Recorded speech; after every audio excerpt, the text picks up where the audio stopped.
Hello and welcome to this week's Wild Spirits News. I'm Sibylle and your mission today is to learn how to make friends at any age.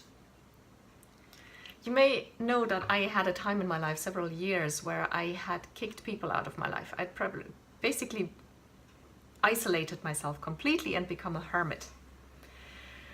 When I came back to life, I was lucky to find that I have the loveliest friends in the world who had all kept on a light for me, and they were all still there for me and forgave me and were back in my life. So that is something I'm eternally grateful for. However, I also moved away. I moved across the country and things had changed and all the rest, so my friends aren't necessarily as close to me geographically as they used to be. So I also needed to make new friends. And that was only some years ago, so I'm nearly 50, so I believe I can say I have the authority to say that I have learned a thing or two about how to make friends at different stages in your life, because there are people who say, oh, it's easy when you're 20 and when you're at university, then you meet people all the time. It's not true that you can't make friends later in life. And your mission today is to learn how to do that. Your first task is called Passion Equals Friends. Obviously, I always preach to do what lights you up. And do that, but I say don't do it on your own, at least not all the time. Find other people who share your passion. Find like-minded people. You could, if there's nothing in your area, you could start a group, like a book club, if your passion involves reading, or if you're a crafter, then start a crafting circle. Or if you're into hiking, get a couple of people together for regular weekend outings or even day trips somewhere, hiking somewhere. Or join a group that is already there. You might be surprised, you might not even have heard of them. Check online, ask around, ask people. There are often groups that already exist that you can join, at least if it's a little further away, at least occasionally. Nothing, but nothing beats the feeling of, oh my God, I can suddenly talk and gush about my passion for hours on end without anyone around me glazing over and dying of boredom, because they share that passion. They're just as passionate about it. I remember that feeling so well when I first started reaching out, when I had arrived in my new place and first started reaching out to clubs and other organizations and groups of people who shared passions that I had. It's a wonderful feeling, and you really deserve to have that feeling, and it's the easiest way of making friends, because these kinds of people will, if you're joyful together about the same thing, it's really hard not to like each other. It's a big thing to have in common, and this leads to shared email addresses and contacts on Facebook and elsewhere, and get-togethers and eventually friendships.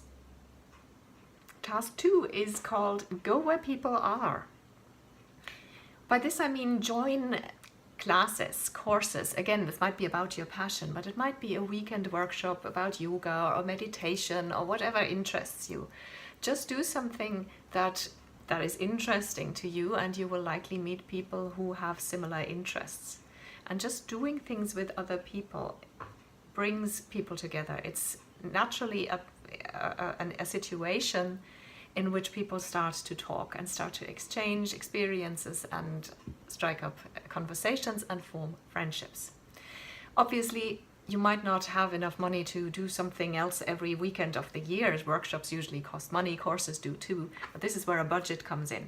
And I always teach that too, so budget your money, save up in advance, look into calendars, again, online or elsewhere, research what comes up, what workshops are usually announced at least 3 to 6 months in advance. So you'll know 4 months from now there is this weekend workshop that costs 300, and you can save up for that every month a little bit, and then you can actually sign up and participate.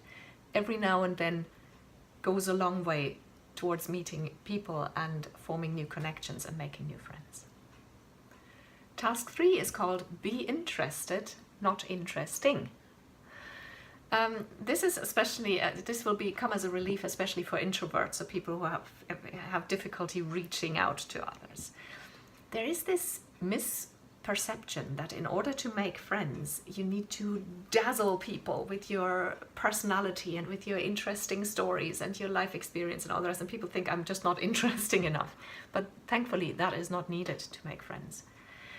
What is needed is, on the contrary, to be interested in the other person.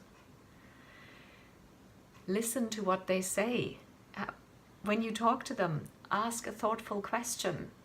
Maybe they've already mentioned something and you can ask of whether they could talk a little more about that. I mean, this is not about being intrusive. This is about being thoughtful and interested in somebody. This might take a bit of practice, but do it at a party or at a social gathering, or whenever somebody you know brings somebody to the pub that you haven't met before. Practice this. Ask thoughtful questions about this person and then really listen. Remember what they tell you. The next time you meet them, find some way to bring this up again, to mention it, to show them that you actually remembered, that you're interested enough, that you're bothered enough to actually remember this about them. This is a perfect basis for forming a friendship, creating trust, creating rapport with something, and that is obviously the basis for friendship. Making friends is not a question of age. It's a question of being open to it and taking what is there and running with it. And you can practice this as a skill. If you put these 3 tasks into practice, you won't know yourself, because you will meet more people than you can probably find space for in your life. Task 4 is, as usual, to let me know. Have you made friends at a later stage in life, or have you made new friends recently? No matter what stage you are in your life, hit the reply button on the email that you got the link to the video with, and tell me, and I'll definitely get back to you. I'll reply to every email. If you didn't get an email with a link to this video, that means you're not part of the Wild Spirits community yet, and you should join us.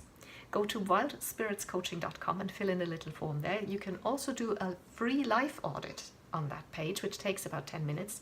If you fill in the form at the end of this, one of the things that will do is that you'll also get the Wild Spirits news every week. The newsletter is 100% spam free. It's 1 email per week, and that's it.